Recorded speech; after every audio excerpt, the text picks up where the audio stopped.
नमस्कार, स्वागत है आपका स्टार न्यूज प्लस पर। आपके साथ में प्रीता चौहान। आइए अब हम आपको दिखाते हैं आज की बड़ी खबरें। स्टार न्यूज प्लस पर बने रहिए आप मेरे साथ। ऐसी ही बड़ी खबरों को जानने के लिए चैनल को सब्सक्राइब करना ना भूलें। धन्यवाद।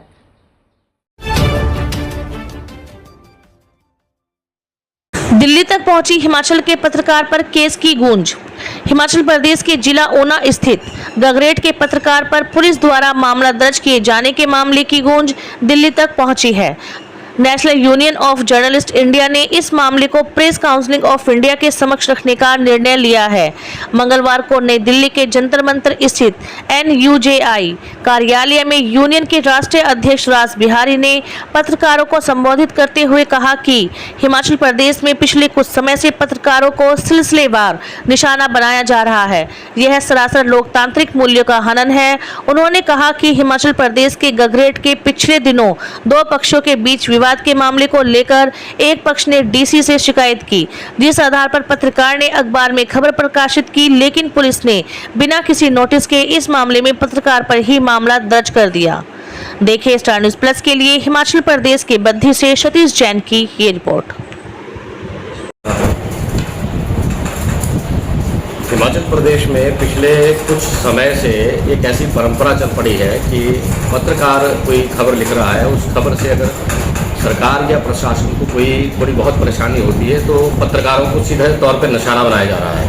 और अभी हाल ही में जो ये मुद्दा सामने आया है, ये हिमाचल के ऊना जिला के गगरेट से पत्रकार हैं अविनाश विद्रोही, जो दैनिक जागरण में लिखते हैं, और उन्होंने एक जनहित मुद्दे की जो खबर है वो उठाई। दो संप्रदायों के बीच की यह खबर है। दोनों संप्रदायों के बीच में जो है कब्रिस्तान की ज़मीन को लेकर जो है थोड़ा झगड़ा चल रहा था, और एक पक्ष जो है, हिंदू पक्ष जो है, वो उपायुक्त जो है DC है, उनके पास ज्ञापन देने के लिए जाता है। तो उस पक्ष का और दूसरे पक्ष का भी इसमें बाकायदा जो है खबर में बयान दिया गया। लेकिन अफसोस की बात यह है कि इस खबर के छपने के बाद FIR किसी दूसरे पक्ष, किसी भी पक्ष के ऊपर नहीं बल्कि पत्रकार के ऊपर कर दी जाती है, और ये गलत परंपरा है। हम किसी सरकार विशेष या किसी राजनीतिक दल विशेष के खिलाफ नहीं हैं, बल्कि हम उस सिस्टम के खिलाफ हैं जो इस सिस्टम इस तरह की हरकत कर रहा है और लोकतंत्र के चौथे स्तंभ को निशाना बना रहा है। ये बहुत ही निंदनीय घटना है। इसकी हम दिल्ली में यहाँ national union of journalist India के कार्यालय में बैठे हैं और यहाँ से भर्त्सना कर रहे हैं। हमारे साथ राष्ट्रीय अध्यक्ष हैं श्री रास बिहारी जी। रास बिहारी जी इस पर कुछ कहेंगे सर। देखिए, जिस तरह से शशि भूषण पुरोहित ने कहा है कि हिमाचल प्रदेश में सिस्टम बैठ गया, और हाल की घटनाओं से भी ये साबित होता है कि हिमाचल प्रदेश में पुलिस और प्रशासन का सिस्टम बैठ गया है। जिस तरह से हिमाचल प्रदेश के DGP पर शिमला के SP आरोप लगाते हैं और फिर उनको सस्पेंड कर दिया जाता है, किसी की जवाबदेही नहीं है। सरकार की या मुख्यमंत्री भी इस मामले में चुप्पी साधे बैठे हुए हैं। हैरानी की बात यह है कि एक अखबार में खबर छपती है कि एक पक्ष जिला उपायुक्त से मिला, उन्होंने इस बारे में बात की और दूसरे पक्ष का भी दिया गया। लेकिन इस मामले में एक पक्ष के व्यक्ति के शिकायत करने पर पुलिस ने मुकदमा दर्ज कर लिया, जो सीधा सीधा अभिव्यक्ति की आज़ादी पर पुलिस द्वारा किया गया हमला है। और इस मामले को नेशनल यूनियन जर्नलिस्ट के उपाध्यक्ष राणेश राणा और Himachal Pradesh union of journalist ने बड़े जोर शोर से उठाया है। कई जगह मैं देख रहा हूँ कि धरना प्रदर्शन हुआ है, अखबारों में भी खबरें आ रही हैं, लेकिन अभी तक ये मुकदमा रद्द नहीं किया गया।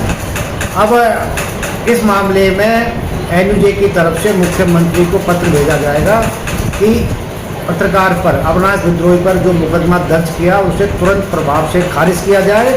खारिज नहीं किया जाए, बल्कि जिन लोगों ने झूठी शिकायत पर मुकदमा दर्ज किया है उनके खिलाफ भी कार्रवाई की जाए। इस बारे में हम केंद्र सरकार को भी पत्र लिख रहे हैं और प्रेस काउंसिल ऑफ इंडिया से भी इस बारे में शिकायत की जाएगी कि दोषी पुलिस कर्मचारियों और अधिकारियों के खिलाफ कार्रवाई की जाए। ये कोई पहला मामला नहीं है। मैं आपको बता दूं कि अविनाश विद्रोही से पहले अमर उजाला के पत्रकार हैं जो मेरे साथी रहे पीछे, लेकिन अभी न्यूज़ रडार चला रहे हैं, धर्मशाला से हैं, सुनील चड्ढा। उसके बारे में भी NUJ ने विरोध प्रदर्शन किया था, मुझे जानकारी है। जी बिल्कुल। और उनसे पहले डॉक्टर संजीव शर्मा हैं जो पंजाब केसरी के हेड हैं डिजिटल के, उनके ऊपर भी एक मुकदमा दर्ज हुआ है। हम ये मांग करते हैं कि कोई भी सिस्टम को सुधारने के लिए अगर कोई खबर चलती है या कोई सूचनात्मक कोई खबर सोशल मीडिया में, सोशल डोमेन में या फिर प्रिंट में या इलेक्ट्रॉनिक मीडिया में आती है तो पत्रकारों को निशाना क्यों बनाया जा रहा है, सिर्फ सवाल ये है। इस बारे में रमेश राणा जी कुछ कहेंगे। धन्यवाद अध्यक्ष जी। जैसा कि देखने में आ रहा है, हिमाचल में कुछ समय से नई परंपरा चल पड़ी है, अभिव्यक्ति की जो स्वतंत्रता उसको दबाया जा रहा है और NUJ हिमाचल समय समय पे कंडेम भी करती है। नया मामला भी रासबिहारी जी ने और शशि भूषण जी ने बताया कि कई बार सोशल मीडिया में कोई उन्माद फैला दे, उसके तो FIR बनती है कि कुछ ट्वीट ऐसा कर दिया, उसको डिलीट कर दिया। ये जो है बहुत बड़े समाज